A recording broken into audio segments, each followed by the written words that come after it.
ভোর থেকে উঠেই ঘরবাড়ি পরিষ্কার পরিচ্ছন্ন রাখার সহজ উপায়। হেলদি ব্রেকফাস্ট ঘরে বানানো টমেটো কেচাপ। নমস্কার, শুভ সকাল সবাইকে। অনেক স্বাগত আমার পরিবারে। আমি পিঙ্কি ত্রিপুরা থেকে বলছি। আশা করছি সবাই খুব ভালো আছো, সুস্থ আছো। আমিও ভালো আছি তোমাদের অনেক ভালোবাসায়। তাই আবারও চলে এলাম নতুন আর একটি ব্লগের সাথে। এখন ভোর 5টা বাজে। আসলে 4:45টার আগেই কিন্তু উঠে পড়ি, অ্যালার্ম দিয়ে রেখেছিলাম তাই। তো যাই হোক, তারপর বিছানা থেকে একটু আস্তে ধীরেই কিন্তু উঠে তারপর ঠাকুরকে প্রণাম করে নিই, তারপর দরজা জানলাগুলা খুলি। তো প্রতিদিন ভোরবেলা ওঠা এটা কিন্তু একটা ভালো অভ্যাস, কিন্তু এই অভ্যাসটা কিন্তু সহজে হয় না। এই অভ্যাসটা করার জন্য অনেকটা সময় কিন্তু আমিও খুব লড়াই করেছি। মানে কি, অতটা সহজ নয়। সকালবেলা এমনিতেই কিন্তু আমাদের ভোরবেলাটায় ঘুম চাপে। একটু ঠান্ডা পড়ে বা শীতকালে তো আর একটু বেশি মনে হয় যে আরও শুয়ে থাকি। কিন্তু মনকে যদি এক করা যায় তাহলে কিন্তু আমরা প্রত্যেক দিনই উঠতে পারি। শুরু থেকেই আমার ভোরবেলা উঠে কাজকর্ম সেরে নিয়ে তারপর স্বস্তিতে কাজ করাটাই ভালো লাগে। তাড়াহুড়ো করে কাজ করতে নিজের যেমন অস্বস্তি বোধ হয় আর হাঁপিয়ে পড়ি। তো সেই জন্য ভাবি আস্তে ধীরে একটু কাজগুলো হবে, সেই জন্য কিন্তু তাড়াতাড়ি ঘুম থেকে ওঠার চেষ্টা করি।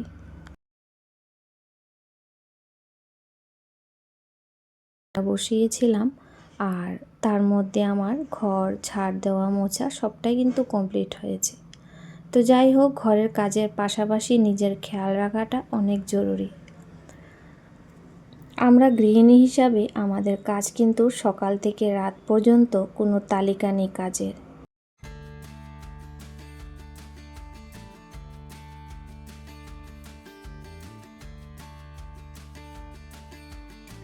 আসলে একটা হাউসওয়াইফ যেমন ঘরকে পরিপাটি পরিষ্কার পরিচ্ছন্ন করে গুছিয়ে রাখতে পারে, আসলে পুরুষ মানুষ সেটা পারবে না।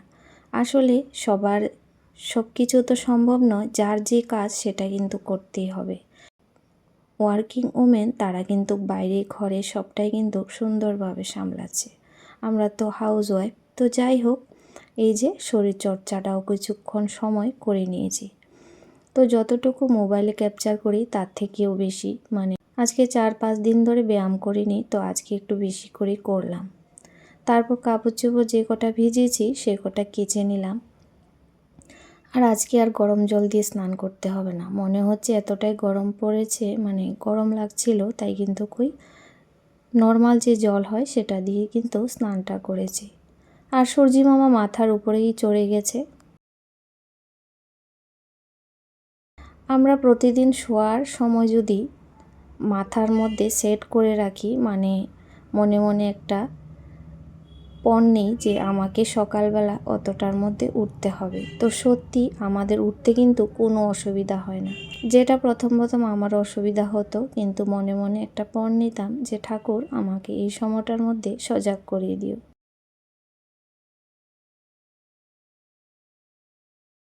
তো ঘড়ির অ্যালার্মের আগেই কিন্তু ঘুম থেকে উঠে পড়তাম। এখনও পড়ি, কিন্তু অ্যালার্মটা দিয়ে রাখি, কিন্তু তার আগেই কিন্তু উঠে পড়ি। কখনো দেখা যায় আজকে যাক একটু উঠবো না।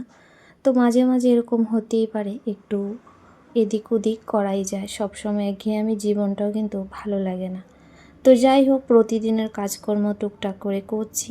এই যে স্নান করে চলে এসেছি, এখন কিন্তু ফিল্টারে জল দেব।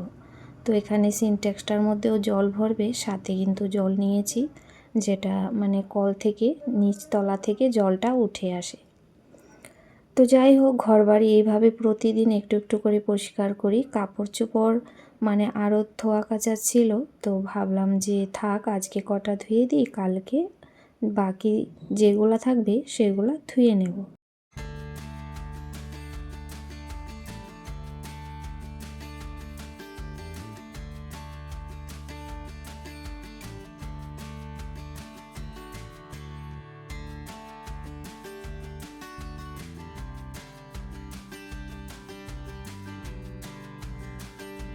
তো প্রতিদিনকার মতো যে জুসটা বানাই সেটা বানিয়ে কিন্তু এখন আমি খেয়ে নিচ্ছি। তারপরে এই যে চা বসিয়ে দিলাম।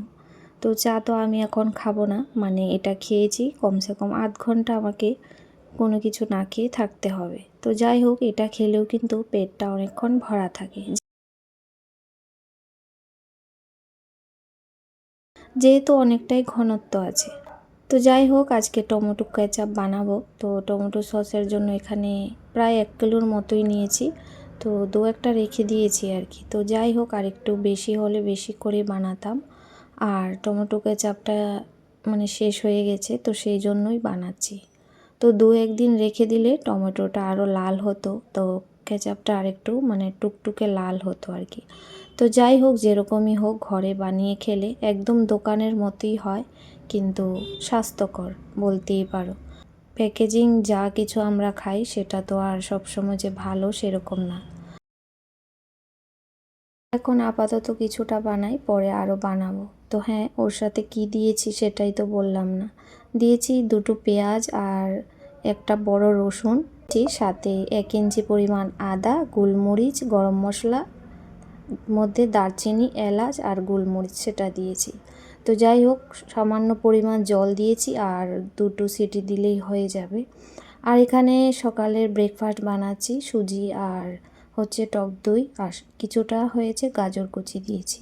আর অন্য কিছু দেব না, কারণ পেঁয়াজটা দিলে ভালো লাগে না। এভাবেই খেতে ভালো লাগে, তার আগে একদিন বানিয়েছিলাম। তো যাই হোক, তারপর এখানে লাস্টে ইনোটা দিয়ে ভালো করে ফেটিয়ে সাথে সাথে যে থালাটায় তেল দিয়েছি ওটার মধ্যে ঢেলে বসিয়ে দেব কড়াইতে। তো যাই হোক, প্রথম দিন বানিয়েছিলাম, তেল লাগাতে কিন্তু ভুলে গিয়েছিলাম আর কি। তো এটা তড়কা ছাড়াও ভালো লাগে, তো তড়কাটা দিলে কি হয় একটু বেশি ভালো লাগে আর কি। তো সর্ষে দিয়ে তড়কাটা দিয়েছি। তো এখানে 20 মিনিটের জন্য রেখে দিলাম। আর একটা চাটনি বানাচ্ছি এখানে, ধনেপাতা, রসুন, আদা আর কিছুটা বাদাম ফ্রাই করে দিয়েছি, 2 চামচ টক দই, আর নুন তো দেবই অবশ্যই। তো এভাবে মিক্সিতে ঘুরিয়ে নিলে হয়ে যাবে। তো এটার মধ্যেও সর্ষে দিয়ে তড়কা দিলে বেশ ভালো লাগে, কিন্তু আজকে আর তড়কাটা দিলাম না, চাটনিটা এভাবেই খেতে ভালো লাগবে। আর কতটা স্পঞ্জি হয়েছে দেখতে পাচ্ছ, খুবই সুন্দর হয়েছে। আর এই সুজির এই নাস্তাটা কিন্তু আমার ভীষণই ভালো লাগে। 2-3টে খেলেই তোমার পেট একদম ফুল হয়ে যাবে আর অনেকটা সময় থাকতে পারবে। যেহেতু বলতে পারো ময়দা নেই বা অনেকটাই মানে ভালো, এর সাথে চাইলে অনেক কিছুই সবজি কিন্তু দেওয়া যায়। তো বাচ্চারা তো কত কিছু দিলে খাবে না, সেই জন্য কিন্তু আমি এইভাবেই সিম্পল বানিয়েছি। আর সাথে চাটাও করে নিয়েছি আর সবাইকে দিয়ে দেবো, যেহেতু আমি আমার ছেলে আগে চা খায়নি, এখন আমরাও চাটা খাবো। আর চাটা হয়েছে মানে একটু কালো হয়েছে, কারণ গুড় দিয়ে করেছিলাম তাই।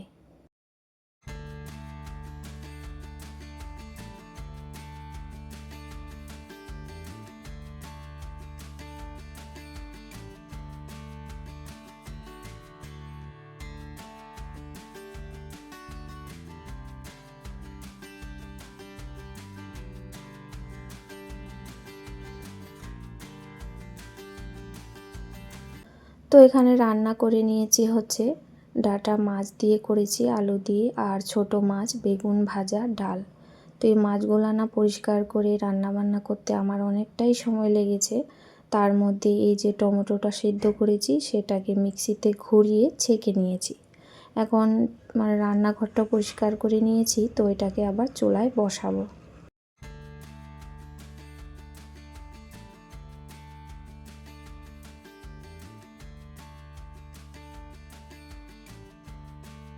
তো যেহেতু জলজলা ভাবটা আছে, তো সাথে কিছুটা গুড় দিয়ে বসিয়েছিলাম আর লাল লঙ্কার গুঁড়ো। এতে বিট নুন দিলে ভালো হতো, কিন্তু বিট নুনটা আমার কাছে ছিল না, কিন্তু ওই যে রক সল্ট সেটা কিন্তু ছিল, তো ওটা হয়েছে ঠাকুর ঘরে। তো যাই হোক, এখন আমি দিয়ে দিচ্ছি হচ্ছে ভিনিগার। তো 1 কাপ থেকে কিছুটা কম, তো ছোট কাপে আর কি। তো দিয়ে দিলাম, সেটা দিয়ে আর একটু জাল করে নেব। আর থালা এরকম করে চেক করব একটু বসছে না একদম জলের মতোই ঝরে আসছে। তো চেক করে ওইটাকে ঠান্ডা করতে রেখে দিয়েছি, যখন ঠান্ডা হবে তখন আবার কৌটায় ভরে নেব। এখন ঘর দোরগুলো তো পরিষ্কার করতে হবে। তো সপ্তাহে একদিন কিংবা 15 দিনে একদিন এইরকম করে যদি বিছানা, ফার্নিচার মানে যেগুলো আমরা প্রতিদিন করতে পারি না, যেমন এই জানলাটা তো প্রতিদিন উঠে পরিষ্কার করা সম্ভব হয় না, তো খাটটাও কিন্তু, তো এইভাবে মাঝে মাঝে সপ্তাহে একদিন সুন্দর করে ক্লিন করে নিলে তো ঘরদোর একদম পরিষ্কার পরিচ্ছন্ন থাকে। তো বিছানাটা, খাটের উপর যে স্ট্যান্ডগুলা সমস্তটাই কিন্তু মুছে নিয়েছি।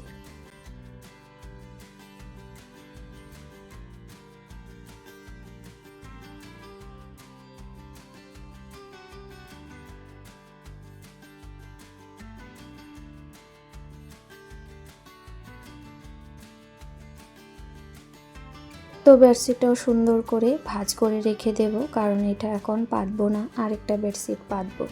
তো বেডশিটের মানে বালিশের কভারগুলা যদি এভাবেই সাথে সাথে মানে ভাঁজ করে রেখে দিই, অনেকটাই কিন্তু ইস্ত্রির মতো থাকে। আর কভারগুলো সবসময় আমি কিন্তু বেডশিটের মধ্যেই রাখি, যাতে হারিয়ে না যায়। না হলে কোথায় কভার রাখলাম আর কোথায় বেডশিট রাখলাম, যখন পাতবো তখন কিন্তু খুঁজে পাবো না। তো বেডশিটগুলো আমার এখানে আলমারিতে থাকে, বাকিগুলা তো সেখানেই রাখি। ঘরদোর সুন্দর থাকে একটা বিছানা থেকে। বিছানাটা যদি একটু পরিপাটি টান টান করে পাতানো থাকে, একদম পুরো ঘরের লুকটাই কিন্তু চেঞ্জ হয়ে যায়। সারাটা দিন যতই তুমি পরিশ্রম করো না কেন, ঘরে এসে ঘর সাজানো গোছানো যদি পরিপাটি থাকে, মনটাই কিন্তু আলাদা একটা শান্তি পায়। আর মনটা অনেকটাই হালকা লাগে সবারই, যে বাইরে থেকে যেই আসবে ঘরে কিন্তু ভালো লাগবে। তো যাই হোক, তারপর এখানে স্টাডি টেবিলটায় আসলাম। অনেক দিন ধরে বইগুলো কিন্তু অগোছালো, যেহেতু এক্সাম শেষ এই বইগুলো আর লাগবে না কাজে, তাও ভাঁজ করে সুন্দর করে গুছিয়ে রাখবো। আর যেগুলো লাগবে না, অনেকই টুকিটাকি কাগজপত্র আছে, সেগুলা ফেলে দেব। তো আগে দেখতে কীরকম বাজে লাগছিল, আর এখন গুছিয়ে রাখলাম, মুছে নিলাম, কতটা সুন্দর আর পরিপাটি লাগছে।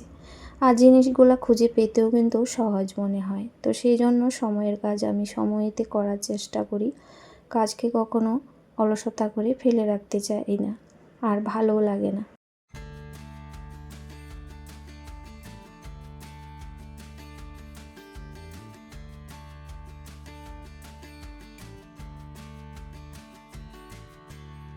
তো পর্দাগুলো তো প্রতিদিন কাচি না, ওই মাসে একবার কেচে দিই, যেগুলা দরজার বিশেষ করে। আর জানলাগুলা কিন্তু সবসময় কাচা হয় না, যেহেতু অনেকগুলাই থাকে, ওই বছরে 2বার কিংবা 3বার কিন্তু কাচা হয় যেগুলা জানলার। তো যাই হোক, দরজারগুলা কেচে নিই, কারণ ওইগুলাই কিন্তু বেশি নোংরা হয়। আর সেগুলা লাগিয়ে দিয়েছি। আর কার্পেটগুলো এখন রেখে দিচ্ছি, শীত তো চলেই গেছে মোটামুটি, আর পেতে কোনো লাভ নেই। তো সোফাটার মধ্যে কত ধুলবালু হয়েছে দেখতে পাচ্ছ, প্রতিদিন কিন্তু পরিষ্কার করা হয়। তো আজকে যেহেতু কভারটা ধুয়ে দিলাম, তো সেই জন্য কিন্তু ভালো করে ঝেড়ে নিয়েছি। তো কতটা পরিমাণ ধুলবালু পড়েছে দেখতেই পেয়েছো। তো যাই হোক, সুন্দর করে সোফাটা গুছিয়ে এখন যে টমেটো সসটা বানিয়েছিলাম সেটা কিন্তু ঢেলে নেব।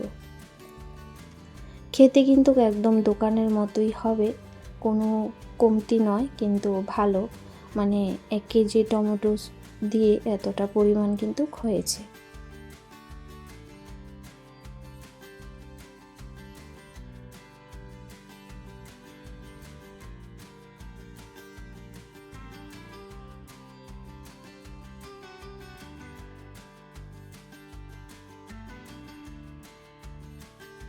তো যাই হোক প্রিয় বন্ধুরা, আজকের মতো ব্লগটি এখানে শেষ করছি। আগামী দিন আবারও ফিরবো নতুন আরও একটি ব্লগের সাথে। ততক্ষণ পর্যন্ত সবাই খুব ভালো থেকো, সুস্থ থেকো।